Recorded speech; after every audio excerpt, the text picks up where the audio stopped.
Hey guys, welcome back to my channel. If you are new to my channel, then please subscribe to get regular videos. Don't forget to hit the bell icon to get new updates from KS Edu Planet. So let's get started. आज हम नया topic पढ़ेंगे. कल हमने 1.2 exercise खत्म करी थी. आज हम स्टार्ट करेंगे नया टॉपिक थ्योरम 1.3. थ्योरम 1.3 कहता है let p be a prime number if p divides a square then p divides a where a is a positive integer. p एक कोई भी प्राइम नंबर है. अगर p a स्क्वायर को डिवाइड करता है तो p a को भी डिवाइड करेगा जहां पे a क्या है, पॉजिटिव इंटीजर. p एक प्राइम नंबर है, a एक पॉजिटिव इंटीजर है. अगर p a स्क्वायर को डिवाइड करता है तो p किसको डिवाइड करेगा, a को भी डिवाइड करेगा. एक एग्जाम्पल से समझ लेते हैं.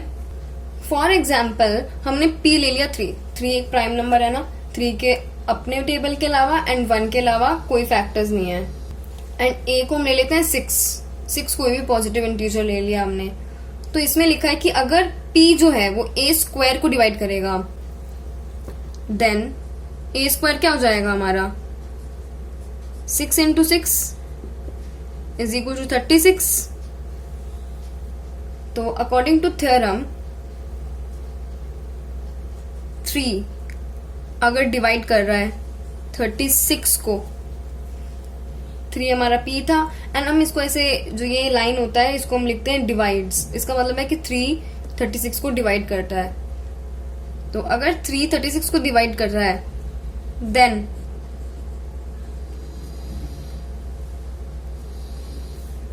Three also divides 6 and yes 3 तो 6 को डिवाइड करता है. एंड एक और चीज, अगर 3 6 को डिवाइड कर रहा है तो हम 3 के साथ कोई ऐसा नंबर लिख सकते हैं c मल्टीप्लाई में कि जो 6 आ जाए और where c is equals to क्या हो जाएगा 2. तो अगर कोई नंबर किसी दूसरे नंबर को डिवाइड करता है कंप्लीटली, जैसे कि यहाँ पे 3 डिवाइड 6, इसका मतलब कि कोई ना कोई ऐसा c जरूर एग्जिस्ट करेगा कि जिससे हम मल्टीप्लाई करें 3 को तो आंसर 6 आ जाए. तो c हमारा 2 हो जाएगा. ओके, तो अब करते हैं थ्योरम 1.4. मैं आपको बता देती हूँ इरैशनल्स एंड रैशनल्स में क्या डिफरेंस होता है. सबसे पहले रैशनल्स मीन्स रेशो.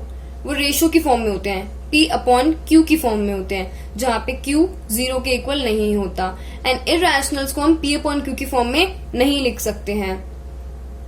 तो हमें प्रूव करना है कि √2 इज इरैशनल. सबसे पहले जो √2 की वैल्यू होती है वो पता है आपको. √2 की वैल्यू होती है 1.4142. मतलब अभी और आगे होती है, बहुत बड़ी होती है इसकी. तो हमें तो नहीं पता आगे क्या क्या आएगा. तो ये तो एक इरैशनल नंबर है क्योंकि हम तो इसे p अपॉन q की फॉर्म में लिख ही नहीं सकते हैं. तो हमें ये प्रूव करना है. तो जब भी हमें कोई चीज प्रूव करनी होती है तो हम उसका उल्टा ले लेते हैं और फिर हम एक कॉन्ट्रडिक्शन पे आ जाते हैं. देखिए कैसे होता है ये. फॉर एग्जाम्पल इसमें हम लेंगे कि √2 एक रैशनल नंबर है. Let us assume that √2 is rational. Then there exist integers a and b such that √2 is equals to a by b.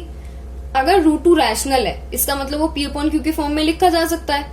तो हमने कोई दो इंटीजर्स a और b ले लिए, जैसे कि √2 को हम लिख सकते हैं a अपॉन b, जहां पर HCF क्या है हमारा 1 है. इसका मतलब है कि a और b ये दोनों का HCF क्या है 1. ये एक लोएस्ट फॉर्म है. a का एंड b का कोई भी कॉमन फैक्टर नहीं है अदर देन 1 एंड b 0 के इक्वल नहीं है. तो अब हम इस इक्वेशन को स्क्वायर कर लेते हैं. स्क्वायरिंग बोथ साइड्स, √2 का स्क्वायर क्या हो जाएगा 2 एंड a बाई b का होल स्क्वायर क्या हो जाएगा a square by b square. अभी b स्क्वायर को हम इधर मल्टीप्लाई कर देंगे 2b square equals to a square. ये इक्वेशन नंबर 1 ले लेते हैं. इस इक्वेशन का मतलब है कि अगर मैं 2 के साथ कुछ मल्टीप्लाई करके a स्क्वायर आ रहा है, इसका मतलब है कि 2 a स्क्वायर को डिवाइड कर रहा है. 2 डिवाइड्स a स्क्वायर.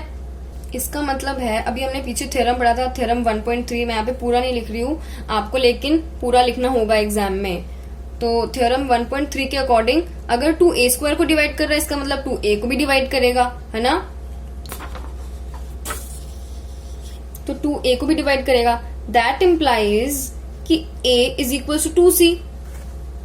a जो है 2 के साथ कोई चीज मल्टीप्लाई करने पे a आ जाएगा। तो for some integer c a is equal to 2c।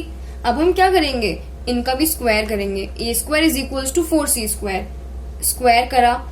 अभी a स्क्वायर की वैल्यू हमने पिछले इक्वेशन में मार्क करी थी, इक्वेशन नंबर 1 ये रही। इक्वेशन नंबर 1 में हमने मार्क किया था 2b square equal to a square. ये a स्क्वायर की वैल्यू हम पुट कर देते हैं इधर। a square is equal to 4c square. a square is equal to 2b square. तो 2 and 4, 2 1 जा 2 2 जा 2 आ गया। b square is equal to 2c square आ गया। तो जब b स्क्वायर 2c स्क्वायर के इक्वल है, इसका मतलब क्या है कि 2 जो है वो b स्क्वायर को डिवाइड कर रहा है। 2 b स्क्वायर को डिवाइड कर रहा है। And according to theorem 1.3 if 2 divides b square then 2 divides b, क्योंकि 2 एक प्राइम है। तो from equation 2 and 3 second equation क्या थी हमारी कि 2 डिवाइड्स a। थर्ड इक्वेशन क्या है हमारी 2 डिवाइड्स b। बट हमने अज्यूम क्या किया था कि जो a और b का HCF है वो है 1। बट यहाँ पे तो हमें पता लग रहा है कि जो a का कॉमन फैक्टर है according to equation number 2 a को भी डिवाइड कर रहा है एंड 2b को भी डिवाइड कर रहा है। तो इसका मतलब क्या हो गया कि we obtain that 2 is the common factor of a and b। But हमने क्या लिया था HCF of a and b is equal to 1। इसका मतलब है कि a और b का कोई भी कॉमन फैक्टर नहीं है अदर देन 1। बट यहाँ पे हमें कॉमन फैक्टर मिल रहा है 2।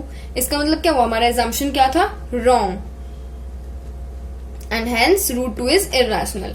तो हम क्वेश्चंस को ऐसे प्रूव करते हैं। सबसे पहले हम कुछ मान लेते हैं उसका उल्टा एंड फिर हम एजम्पशन को गलत कर देते हैं, कॉन्ट्रडिक्शन आ जाता है। तो ये तो प्रूव हो गया। चलते हैं नेक्स्ट एग्जाम्पल पे। Example number 9। तो एग्जाम्पल नंबर 9 कहता है prove that root 3 is irrational. तो हमने इसमें भी वैसे ही करना है। सबसे पहले मान लेंगे कि रूट 3 रैशनल है। तो उसे कैसे लिख सकते हैं, a बाई बी की फॉर्म में। तो हमारे पास एक इक्वेशन आ जाएगी 3 डिवाइड्स a। उसके बाद हमारे पास दूसरी इक्वेशन भी आ जाएगी 3 डिवाइड्स b। तो उसके बाद फ्रॉम इक्वेशन 2 and 3 क्या आ जाएगा, एक कॉमन फैक्टर आ जाएगा।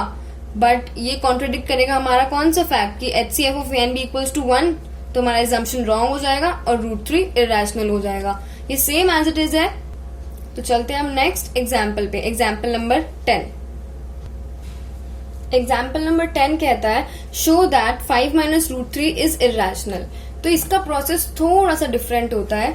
हम इसमें एज्यूम कर लेते हैं वही सेम प्रोसेस है बट थोड़ा सा डिफरेंट है। Let us assume that 5 minus root 3 is rational. हम अज्यूम कर लेते हैं कि 5 माइनस रूट 3 रैशनल है। तो क्योंकि रैशनल है इसका मतलब हम इसको a अपॉन b की फॉर्म में लिख सकते हैं। तो हम इसे लिख देंगे then there exist integers a and b such that 5 minus root 3 is equals to a by b where HCF of a and b is equals to 1 and b is not equals to 0। इसका क्या मतलब है, हम अगर root 3 को इधर ले जाएं ये हो जाएगा root 3 and a by b को इधर ले आए तो ये हो जाएगा 5 माइनस a बाई b। क्योंकि a एंड b इंटीजर्स हैं, a एंड b दोनों इंटीजर्स हैं, इसका मतलब ये पूरा एक रैशनल नंबर होगा and 5 is already a rational number. तो इसका मतलब क्या हुआ, ये पूरा एक रैशनल नंबर है। क्योंकि a और b इंटीजर्स हैं इसका मतलब है 5 minus a by b rational है। अगर ये रैशनल है इसके इक्वल टू रूट 3 है तो इसका मतलब रूट 3 भी रैशनल है। बट नहीं, हमें पता है कि रूट 3 रैशनल नहीं है। But this contradicts the fact that root 3 is irrational. Hence our assumption is wrong, therefore 5 minus root 3 is irrational. इसका आंसर देने से पहले आपको रूट 3 को इरैशनल प्रूव करना होगा क्योंकि ये थोड़ा ज्यादा मार्क्स का आएगा। ये क्वेश्चन ऐसा आएगा कि prove that root 3 is irrational and hence show that 5 minus root 3 is irrational. तो सबसे पहले आपको बोलेंगे कि रूट 3 को इरैशनल प्रूव करो एंड रूट 3 को इरैशनल प्रूव करके यूज करके प्रूव करो कि 5 माइनस रूट 3 भी इरैशनल है। तो हम क्वेश्चन में पहले रूट 3 एक इरैशनल नंबर है ये प्रूव करेंगे, उसके बाद हम ये प्रूव करेंगे। तो चलते हैं नेक्स्ट एग्जाम्पल नंबर 11 पर। ये आ गया एग्जाम्पल नंबर 11। सेम प्रोसेस है, मैंने यहाँ पे करके रखा है, आपको खुद करना है ये। तो एग्जाम्पल्स तो अभी के लिए खत्म, अभी नेक्स्ट स्टार्ट करेंगे एक्सरसाइज 1.3। एक्सरसाइज 1.3 का question number 1 prove that root 5 is irrational. Same question है, जैसे कि हमने रूट 2 प्रूव किया था इरेशनल, रूट 3 प्रूव किया था इरेशनल, वैसे हम कर सकते हैं रूट 5 इज इरेशनल।